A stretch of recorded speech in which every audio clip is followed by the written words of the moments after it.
When it comes to your force marchers, the one thing you've really got to focus on is how to pack your rucksack. Okay, you can't just chuck your weights in, down at the bottom, zip it up like this. You can't just have your weight in, boom, zip it up, having it flopping about, because that is going to cause you some serious damage. As well as it's not going to be really comfortable for the half hour, maybe an hour, maybe 3 hours, however long you're out force marching. So the way to do it properly is you need a full rucksack. Now if you're going to do that with weight, just wait for that. If you're going to do with weight, that is going to be one heavy rucksack. So the way that you do it is you get some things that can bulk up the rucksack that are light material. So something that will really bulk it up really quick is a pillar or a cushion.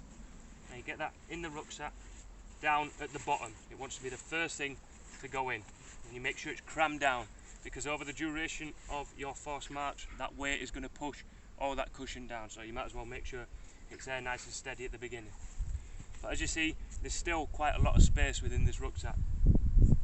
So here we've got a jumper, so we'll throw that jumper in. Again, all these things are nice and light, you see, so they take up a lot of room, but again, they're nice and light, so they're not bringing that bottom third, if you like, bottom two-thirds of the bag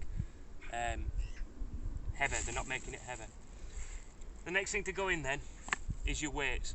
Now obviously I use weights here which are nice and easy to use, because like this being a 2 kilogram, you can see and judge how much weight you're actually packing in.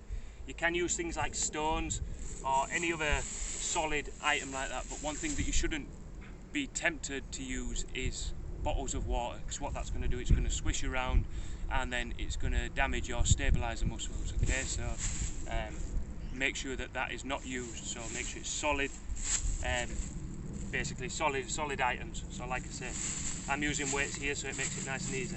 What I'm doing, I'm putting them in a bag to house them all, because there's no point putting your weights in for them to slish about and drop down any little gaps that there may be within your jumpers. Okay, so keep them in a bag so they're nice and together.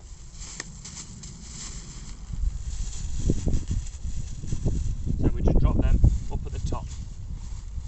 Now as you can see with this bag, there's still a bit of space at the top, and you've got just a bit of movement with these weights, because they're very glossy, they will slide about. Okay, so to counteract that, we've got another jumper which we're just going to tuck over, and then that will keep it all nice and tight and bring the rucksack to the kind of quality packing that you want to be seeing while doing these force marches. Another thing to focus on as well is make sure that the weight isn't sticking out at the back. As you can see here, I can put straight through without even touching the weights. So they're slightly forward, so you're not going to get any damaging on your back or any rubbing as you get along. Now the rucksack's nice and packed, as you see there. It's nice and solid and it's nice and compact. The next stage is wearing the rucksack.